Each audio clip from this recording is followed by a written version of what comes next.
আমরা সন্দীপ চক্রবর্তী মহাকাশ বিজ্ঞানী, ওনার সঙ্গে আমরা কথা বলেছিলাম। তিনি ঠিক এই বিষয় নিয়ে কি বলছেন এবং এই পিছিয়ে যাওয়া নিয়ে তার কি ব্যাখ্যা আমরা বোঝার চেষ্টা করব, জানার চেষ্টা করব। তার সঙ্গে আমরা সকাল 8টাতেও কথা হচ্ছিল সরাসরি। এই মুহূর্তে তিনি ঠিক কি বলছেন শুনি। যখন অ্যাপোলো 11, এখানে যেমন আপনি অ্যাপোলো 11 দেখছেন, অ্যাপোলো 1-এর সময়তেও, এক্স্যাক্টলি অ্যাপোলো 1-এর সময়তেও এই ঘটনা ঘটেছিল। আপনাদের আমি একটা ছবি দেখাচ্ছি যে ক্রু মেম্বারগুলো বসেছিলেন অ্যাপোলো 1-এ, সেইখানে এই অ্যাপোলো 1টার অবস্থা দেখুন। লিফট একদম লঞ্চ প্যাডের মধ্যে দাঁড়িয়ে পুরো ঝলসে গেছে। এই মহাকাশচারের ঠিক পায়ের কাছে ছিল, শর্ট সার্কিট হয়েছিল এবং হাইড্রোজেন এবং অক্সিজেন পুরোপুরি দাহ্য পদার্থ বলে জ্বলে গিয়ে ওনাকে প্রায় বাষ্প করে ফেলেছে। 1986 সালেও যখন চ্যালেঞ্জার ডিজাস্টার হলো, সেখানেও কিন্তু সেই ফিউয়েল লিক হয়েছিল এবং সেই লিক ফিউয়েল গিয়ে পুরো ব্যাপারটা 28 সেকেন্ডের মধ্যেই বাস্ট করে গেল। পুরো এন্টায়ার স্পেসক্রাফট সবাই মারা গেলেন। ফলে এই ব্যাপারটাকে নিয়ে কোনো কম্প্রোমাইজ করাই উচিত না।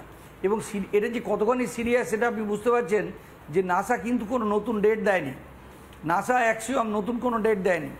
মেন হচ্ছে অক্সিজেন এবং হাইড্রোজেন যেন পুরোপুরি, অর্থাৎ আমরা চাই না যে সুনিতা উইলিয়ামসের মতো এই চারজন গিয়ে আবার সেখানে গিয়ে স্টাক হয়ে যাক। In the sweet time without jeopardising, কারোর ক্ষতি না করে, কোনো মানে ক্রুদের জীবনের ওপর কোনো ঝুঁকি না নিয়ে। এটা একটা ইন্টারন্যাশনাল ক্রু। আপনাকে ভারতের যেমন শুভাংশু শুক্লাও আছে, তেমনি পোল্যান্ডের এসলাউস উজনাস্টি আছে, তারপরে আমরা হাঙ্গেরির টিবর কাপু আছে। এই যে একটা কোলাবোরেটিভ অ্যাক্টিভিটি, সঙ্গে পেগি উইটসন, তিনি হচ্ছেন মোস্ট $1 বিলিয়ন মানুষ, কেন উনি রেকর্ড করেছেন মহাকাশে ফিমেল হিসাবে। ফলে এই যে চারজনের টিম, নাসা কোনো মতেই রিস্ক নিতে চায় না যে তাদের কারুর এতটুকু আঁচড় লাগুক গায়ে। আমরা দেখেছি যে শুভাংশুদের যে মহাকাশ যাত্রা, সেই মহাকাশ যাত্রাটা পিছিয়ে গেল।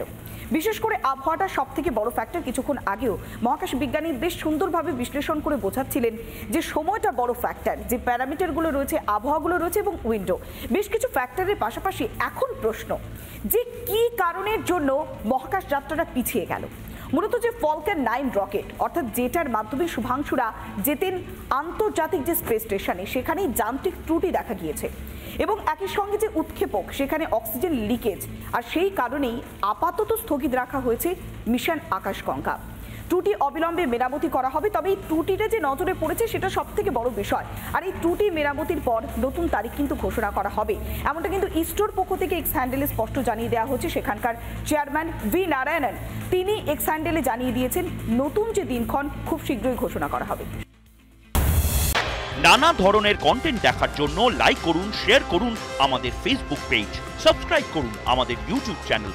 পাশাপাশি অন্যান্য ব্রেকিং নিউজের জন্য অবশ্যই চোখ রাখুন রিপাবলিক বাংলায়।